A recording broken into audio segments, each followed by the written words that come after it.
Klay Thompson at Jimmy Butler kukunin na ng Los Angeles Lakers ngayong off-season. Yan ang pag-uusapang natin ngayon mga tropa. Pero bago yan mga tropa, baka pwede ka mag-subscribe sa aking channel para manalo kayo ng tropang basketball jersey. Maraming salamat mga tropa. Let's go!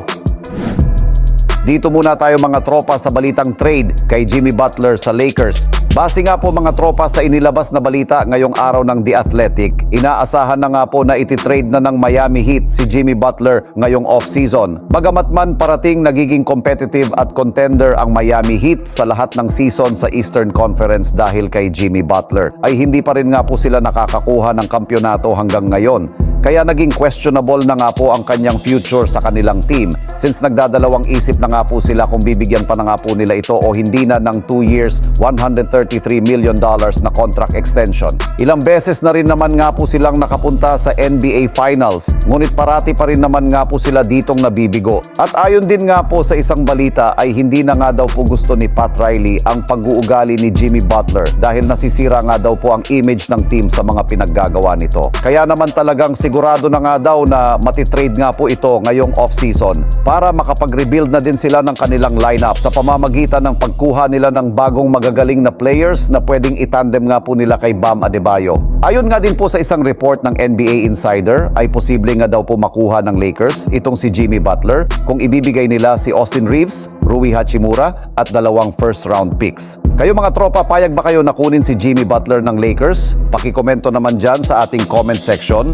Habang dito naman tayo mga tropa sa balitang pagpunta na din ni Klay sa Los Angeles Lakers. Last year nga po, during the season ay pwede na sanang makatanggap ng contract extension si Klay mula sa kanyang team na Golden State Warriors. Ganun pa man ay 2 years, $48 million lamang ang gustong ibigay sana ng Warriors sa kanya. At ang gusto naman nga po ni Klay ay 4 years max contract at diretso na retirement nga po ito kung sakali. Subalit hindi handa ang Warriors na ibigay ito sa kanya at gusto nila munang patunayan muna ito ni Klay sa regular season na deserving talaga siya sa ganong kontrata. Dahil matapos nga ang very inconsistent performance niya nga po sa regular season at ang 0 out of 10 shooting sa field na stat line sa elimination game sa play-in tournament. Mukhang nakapag-decide na nga ang Warriors na hindi talaga nila bibigyan ng offer na gusto niya itong si Klay Thompson. Ayon nga din sa mga reports ay walang offer ang Warriors at hindi ito nag-uusap at ang kampo ni Klay Thompson. Sa ngayon, inaasahan na ang pagsali ni Klay Thompson sa free agency at hindi nga expected ang Warriors na maghabol pa sa kanya at tapatan ang offer ng ibang teams. Expected na makakatanggap si Klay ng max contract offer sa free agency at ang sa Warriors nga ay kung gusto ni Klay na bumalik sa kanila ay nakahanda ang kanilang 2 years, $48 million contract. At hindi sila willing na tanggapin ang gusto ni Klay na kontrata na tulad kay Drew Holiday na 4 years, $135